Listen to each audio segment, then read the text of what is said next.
Bonjour, soyez les bienvenus à Pasteur, j'ai une question. Aujourd'hui, nous répondons à la question de Stéphanie qui nous écrit de France. Et Stéphanie se pose cette question. Est-ce mal, pasteur, d'écouter et de danser sur des musiques qui ne sont pas chrétiennes? C'est une question aussi récurrente que nous rencontrons souvent pour les nouveaux convertis et même quelquefois même pour des anciens. Je voudrais savoir, mais est-ce que c'est sain, est-ce que c'est bien de danser une musique, d'écouter une musique qui n'est pas chrétienne?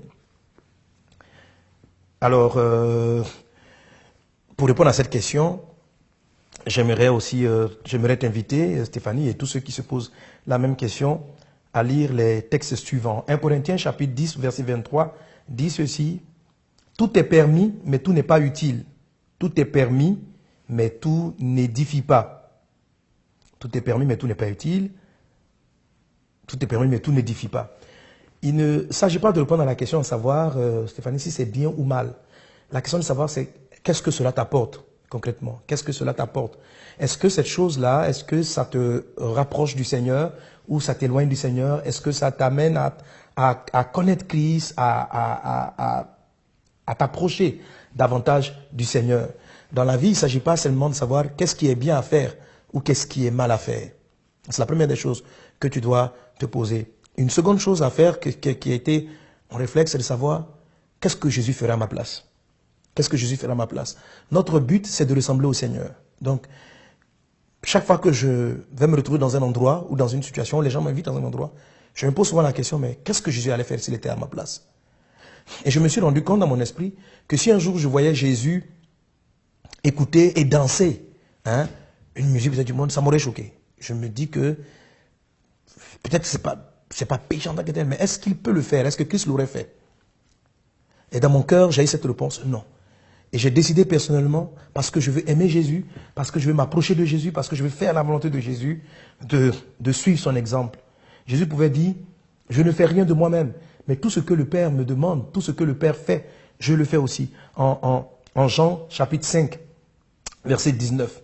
En Jean 8, 29, Jésus dit aussi, celui qui m'a envoyé avec moi, il ne m'a pas laissé seul, parce que je fais toujours ce qui lui est agréable.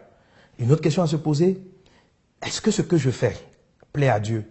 Est-ce que cela est agréable à Dieu? Est-ce que Dieu trouve du plaisir dans ce que je fais, dans ce que je suis en train de faire? Voilà des types de questions que vous devez vous poser qui vous amènent à analyser les choix et les choses que vous allez faire. Vous savez, il y a beaucoup de choses qui nous sont proposées dans le monde qui ne sont pas en tant que telles bien ou mal. Mais la question de savoir, est-ce que c'est la volonté de Dieu? Est-ce que ça fait plaisir au Seigneur? Ce sont des questions que nous devons souvent nous poser. Est-ce que cela nous est utile en ce qui concerne l'avancement de notre foi? Je vais vous ramener aussi au livre de la Genèse. Le fruit que Dieu avait interdit à Adam et Ève était le fruit de la connaissance du bien et du mal. C'est-à-dire que dans le fruit interdit, il y avait la question de savoir, on fait le mal ou on fait le bien? Qu'est-ce qui est bien, qu'est-ce qui est mal? Je crois que la vie ne doit pas se résumer à une réponse de est-ce que ça c'est bien ou est-ce que c'est mal? Est-ce que c'est bien de parler ainsi ou est-ce que c'est mal de parler ainsi? Est-ce que c'est bien de m'adresser ainsi à une personne ou est-ce que c'est mal? Je ne crois pas qu'il faut répondre à la question à savoir est-ce que c'est mal ou est-ce que c'est bien. Il faut savoir plutôt ce que je vais dire. Est-ce que ça va faire quel fruit ça produira? Est-ce que ça va approcher les personnes plus du Seigneur ou est-ce que ça va les éloigner du Seigneur?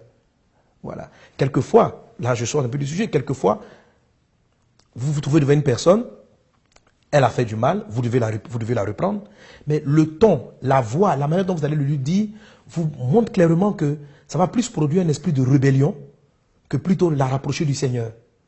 Alors là, vous pouvez trouver, avec la sagesse de Dieu, la façon dont vous allez l'amener l'exhortation, parce que bien sûr, si quelqu'un a péché, il faut le reprendre, mais vous pouvez trouver la forme, vous pouvez maintenant mettre la vie dans ce que vous allez dire, et votre façon d'aborder le sujet, votre manière de parler va résoudre le problème. Un jour, les gens ont posé la question à Jésus, doit-on lancer la pierre à cette femme qui a commis adultère? Parce que Moïse nous a demandé de le faire. Autrement dit, est-ce que c'est bien de la tuer ou est-ce que c'est mal? Si tu dis qu'on ne doit pas le faire, c'est que tu nous amènes à désobéir à la loi de Moïse. Si tu dis qu'on doit le faire, c'est que nous sommes en train on va tuer quelqu'un. Jésus a répondu par rapport à la question que j'appelle la vie. Ce n'est pas une affaire de bien et de mal. Mais sa réponse était celle-ci. Celui qui n'a jamais péché, qu'il soit le premier à lancer la pierre. Autrement dit, qui d'entre vous est digne d'appliquer le jugement? Et chacun s'est rendu compte qu'il n'était pas digne de le faire. Vous voyez, il ne faut pas toujours chercher à répondre à la question en termes de bien ou de mal, mais en termes de est-ce que ça m'édifie? Est-ce que ça me rapproche du Seigneur? Moi, je ne crois pas qu'une musique qui est en train de polluer l'esprit, en train de dire des choses qui ne construisent pas ma foi, soit utile et que je vais les laisser constamment passer dans mon esprit. En plus de cela, ces genres de choses-là vont polluer mon esprit. Votre corps est le temple du Saint-Esprit. Est-ce que le Saint-Esprit qui est en toi a besoin d'entendre à longueur de journée des chants et des idées qui parlent d'autres choses qui ne sont pas du tout édifiantes pour votre foi? Voilà. Donc en termes général, je ne vais pas donner la réponse de c'est bien, c'est mal, mais te donner, d'analyser chaque fois, est-ce que cela m'approche du Seigneur? Est-ce que Jésus-Christ aurait fait cela à ma place? Est-ce que ce que je fais va apporter la vie? Est-ce que c'est agréable à Dieu? Est-ce que c'est agréable à Dieu? Est-ce que ça fait plaisir à Dieu? Quelque chose peut ne pas faire mal à Dieu, mais est-ce que pour autant, ça fait plaisir à Dieu? Si tu as la réponse à ces questions, et je suis sûr que le Saint-Esprit te conduira, tu sauras les choses que tu dois arrêter dans la vie et les choses que tu ne dois pas faire. Que Dieu te bénisse et que le Seigneur aussi vous bénisse, à vous tous qui avez ce type de questions, qui aimeraient savoir comment choisir dans la vie, musique, quel type de musique écouter. Posez-vous toujours ces questions et Dieu vous conduira. Que le Seigneur vous bénisse et à très bientôt. Si vous aussi vous avez une question biblique sans réponse, envoyez-la nous par email à pasteurj'ainequestion@enseigne-moi.com.